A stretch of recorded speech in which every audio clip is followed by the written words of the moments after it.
Welcome to Bounce, playful, unfussy conversations with SoCal's arts and culture stars. We're in our second season, and that's so exciting. I'm your host, Susan Petrella, a lifelong arts and culture patron and advocate, and the rockstar consultant who rockets your business to success. Each Wednesday, and it is Wednesday, sometimes I forget what day it is, I'm hanging out with cool, clever, creative individuals. Today's guest is Lori Hassold. Lori Hassold's a multimedia artist and educator whose work has been described as beautifully surreal sculptures, ornamental bone-like sculptures. Me, I'm thinking of skeletons with lots of wild doodads, like antique hardware, derelict dolls, pop culture toys, and much more. And lastly, by Lori herself, future fossils. So, I have to segue back because in 2011, I had another podcast called Create Orange County. And we have 25 minutes now, and it's been 13 years, so tell us what you've been up to. Oh my gosh. No, I'm only kidding. So tell us about the sculptures, how they came about. Oh my gosh, okay. Do you want the long story or the short story? I don't know. I mean, there's a lot. My interests were varied throughout college, and it kind of drew heavily on my upbringing. I had a doctor for a father, and then I had a mom who was really into art, so those two things kind of combined. And I was hanging out in my dad's office at a really young age, and would prick my fingers and look at the blood under the microscope, and my dad's like, "Oh great, a budding doctor." That's what she's going to become. Disappointed him. But I was really fascinated with things that were, going on inside the body and how those things mimicked things outside the body. So when I was in grad school, as a grad sculptor, I injured myself accidentally, pricked my finger, and so I spontaneously kind of folded the blood. And I know this is weird because I'm going to end up with sculptures, but I'm starting out with blood paintings, okay? And I just folded it in half, and it turned into this Rorschach. And it was like magic. Making sculpture, and I was casting bronze at the time, was really laborious and took a lot of time. Rorschachs, not so much. They're really fast, really easy. And I liked that mind-body connotation. I liked the art-science connotation, all of those dichotomies that kind of played off each other. And so I thought, what if I make sculptures that look like these Rorschachs? How would that happen? And I chose wire because of that linear nature, and you can fashion it into anything, really. And it just kind of developed from there. So what's the wire? Is the wire coated with something, and how do you put it all together? There's a lot of layers. Okay. So I started sort of like drawing in 3D. When you work with wire, it's very linear, very expressive. And you can make a form, and then you can wrap the form. You can embed it with resin clay or ceramic clay or anything that you want to work with to flesh it out. So the wire is like the skeleton of the sculpture, and then what I flesh it out with, which is usually resin clay. It's a 2-part compound. That's like the musculature. Right. So do you sketch like what you want to create? Because initially maybe you worked from these Rorschach kind of blood. In the beginning, I didn't sketch at all. Okay. And that has some beauties and some horrors to that because you're kind of going blind. I liked the discovery inherent in that process where you're not really sure what's going to develop. And so you can be pleasantly surprised. But then there are times when you have to sort of cut everything apart and go backwards, and those days aren't so fun. But. Were they initially what do you want to say? Just simple, and then you decided you'd add in all of these other elements, or Rorschachs, can be like the toys and lace and hair and whatever else goes into them now, or whatever. Yeah, they just seem to ask for those things. I don't know how to put it. Interesting. Okay. And I've always been the work that I was doing before that was more mixed media sculpture. I cast bronze. I did all sorts of things, but I really enjoyed working with organic materials. Oddly enough, pig intestines was something that I was using to stretch over wire armatures at that time. Mm-hmm. So it was a natural leap for me to just sort of include, other things. And then also, like the human body, it's maybe going to decay over time. It has a lifespan. I mean, we do. So maybe it's only fair. You had one years ago, Huntington Beach Art Center. I think that was my first, when I first saw one of your sculptures. What was her name? Who was the curator at the time? Darlene D'Angelo? Yes. Yeah, I had a residency there. Okay, yeah. That was okay. Yeah, that was a while pretty ago. Fabulous. So they're all different sizes, or in? Yeah, they are. So now I'm doing a collection. There's smaller pieces that I display in a wall. I've got that I've been doing a lot lately, and doing smaller works frees you up to explore things faster because the work takes so much time, the larger pieces. But I do have a couple larger pieces I'm working on too. Are you still working on that commission? I'm done with the commission. Finally, I have to deliver it. Okay. Photograph it first, then deliver it. Okay. Yes, finally. Okay. So you also teach? So yes, well, I'm recently retired. Oh, retired. Okay. Yeah, Okay. just a year Well, I guess now. it's been 13 years. So. Yeah, it's been a while. It's been a minute. So more time in the studio, or? Yes. Yes and no. We've been traveling a lot and doing things like that. So, yeah, I mean, I'm also working on other smaller things I always wanted to pursue. I'm learning new processes. Like what? Well, soldering, I've been learning. Here, we can talk about your necklace. Oh, yeah. So I've been making some jewelry, Okay. fun stuff, and just this whole process, again, starting with wire and then filling it with solder. So I have this real affinity for wire.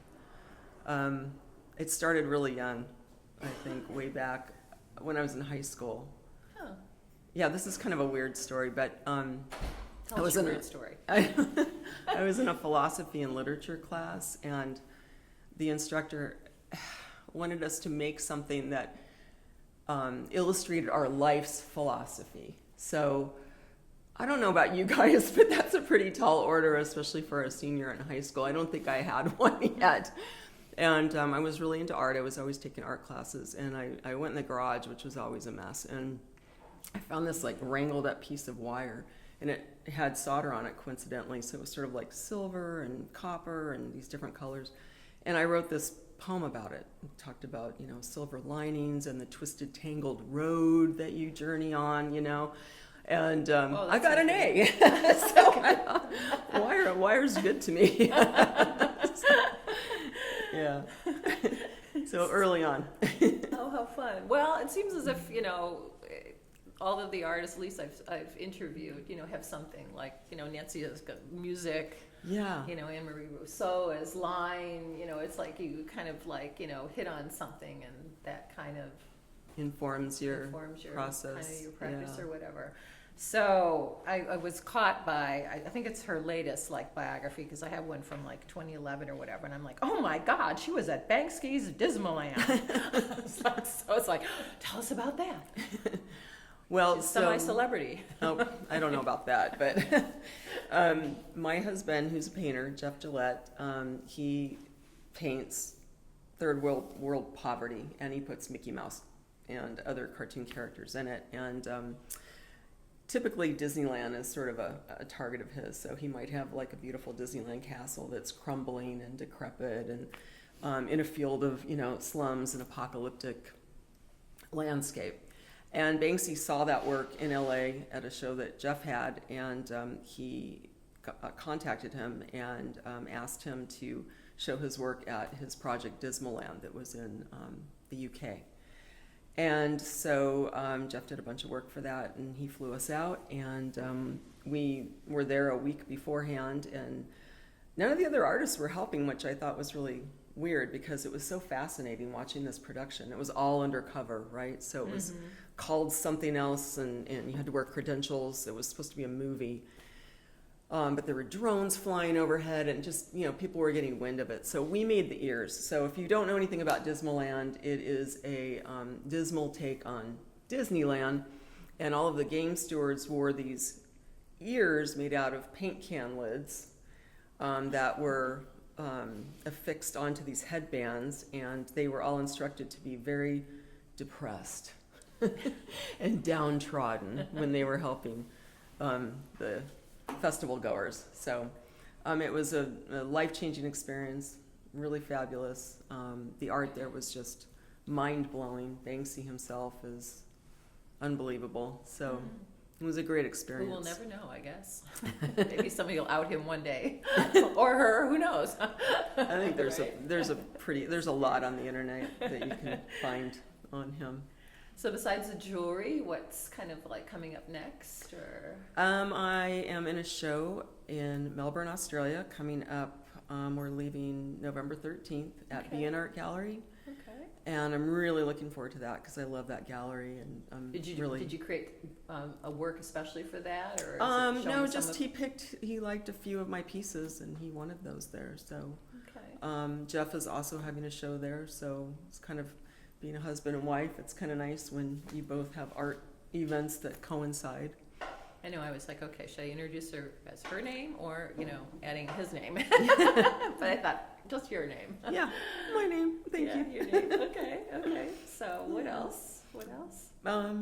Anything in particular you want to know about the sculptures, or? Well, I mean, you talked at one time about them being kind of like future fossils. Is that still how you would describe them? Yeah, I or- still describe them that way. I think they're in some ways post-apocalyptic fairy tales. I don't know if I can put it that way, but they're things that exist after the human race is no longer relevant, which is a possibility.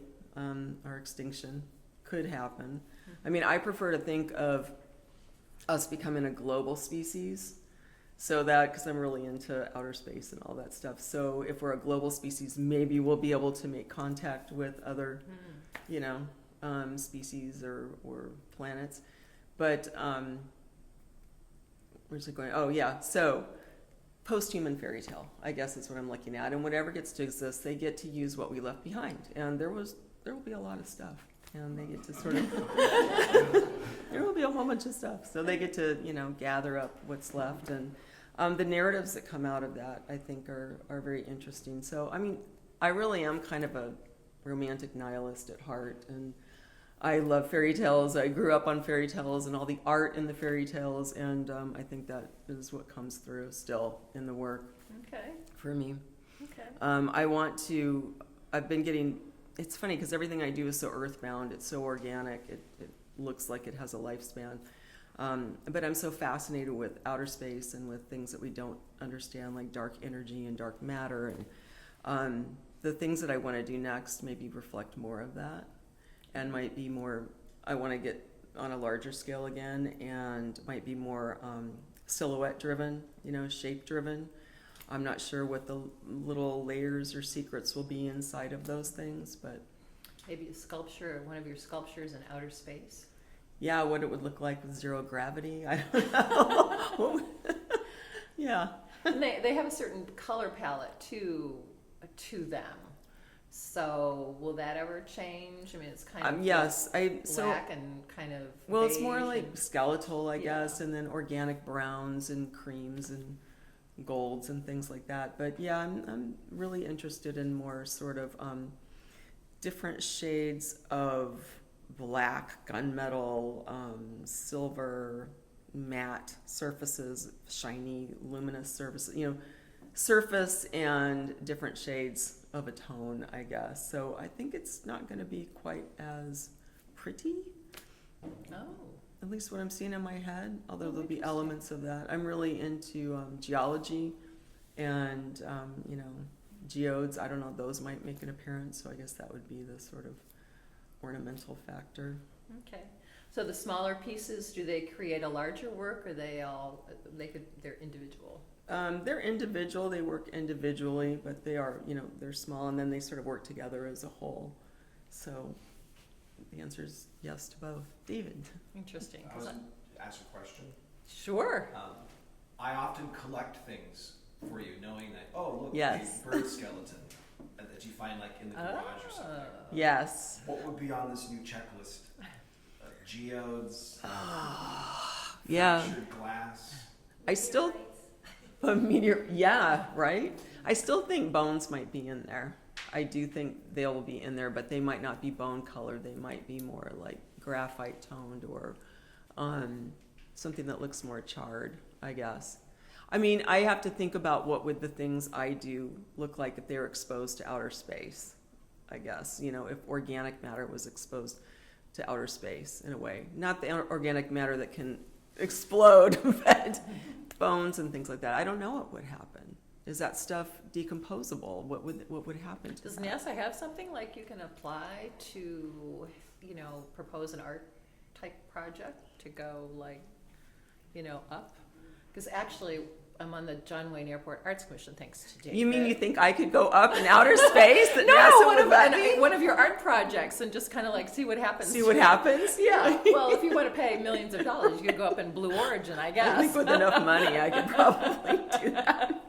But you know, she's an attorney, and she's kind of honing in on this new specialty called space art, and all of the ramifications I will around. love to have Yeah, this contact. I'm hoping to have an interview with her because it sounds like really fascinating. 'Cause I That think is they have put fascinating.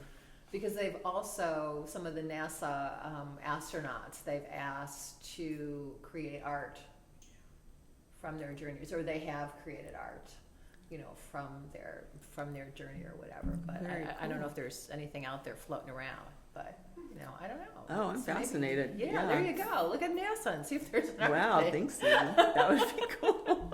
Okay. Well, thank you, Lori, for sharing your story. Well, with thank you for us. having me.